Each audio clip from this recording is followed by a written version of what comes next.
Imagine going through something like a life-saving surgery. The days and weeks that follow are crucial to your recovery and success, and especially with organ transplants. There's a team of dedicated caregivers whose name says it all. Stefanie Marsh, the lead social worker at UPMC Presbyterian Shadyside, is here to tell us more about how this makes such a big difference.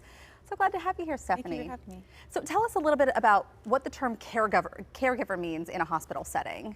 So in a hospital setting, it can mean a bunch of different things. It's basically someone who's there for you through the whole experience. But in terms of transplant, it's your partner in receiving the gift of life. It's amazing. So walk us through what that would look like if somebody was coming in for a transplant. Would they be greeted by their caregiver? So their caregiver, pre-transplant, you go through an evaluation to be listed, and typically we ask that our caregivers come with the patient to learn and be part of the education process and be a part of the whole thing. So post-transplant, they would be there for them in the hospital, help them out with whatever needs they might have, and then be there for that journey. So this isn't necessarily a medical professional, or is it? So that's a question that we do get a lot is, I'm going through this process, I don't have anyone in my family that's a medical professional. You don't have to be a medical professional. And of course, we love it when we have our medical professionals be caregivers, but Sure. It's not a requirement because we do teach and provide education to the caregiver. And is that, so that caregiver is not necessarily an employee at the hospital, it's somebody you're training, that person who's in the family? Yeah, it's typically someone, a friend, a family member.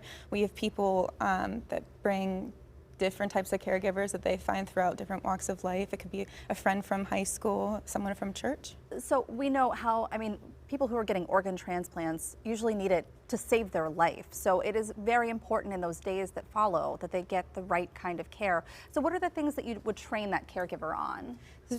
It can be many different things. It depends on how the patient does, but it can be anything from emotional support to activities of daily living, such as maybe helping out with groceries, helping them with their medications, cooking meals, driving them to follow-up appointments. And I know we talk so much about mental health too, but this has to be a component too of getting something like an organ transplant. Yes, so your caregiver is there for you. Getting an organ transplant is a unique experience. It's, like I said, the gift of life. So that person's there with you as your partner through this experience.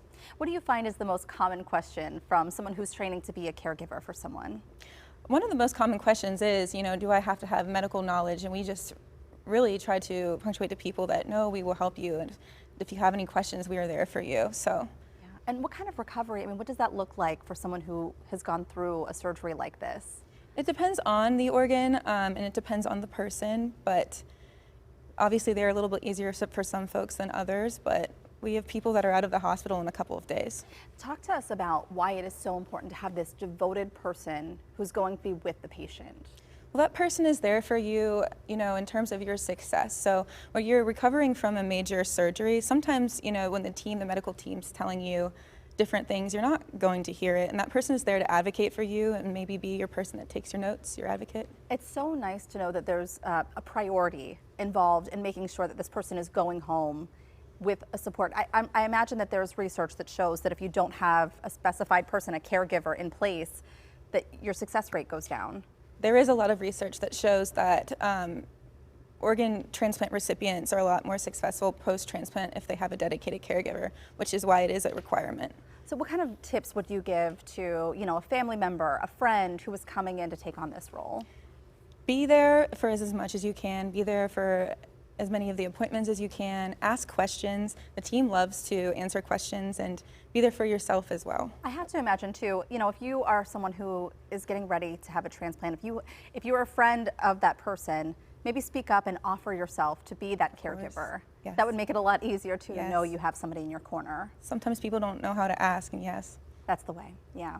Thank you so much, Stefanie, for coming on today. It's so wonderful to know that you guys are there to help train those caregivers and help the patients on the next steps. Yes, thank you. It's amazing. If you're interested in learning more about UPMC's transplant program, we're going to have a link on our website.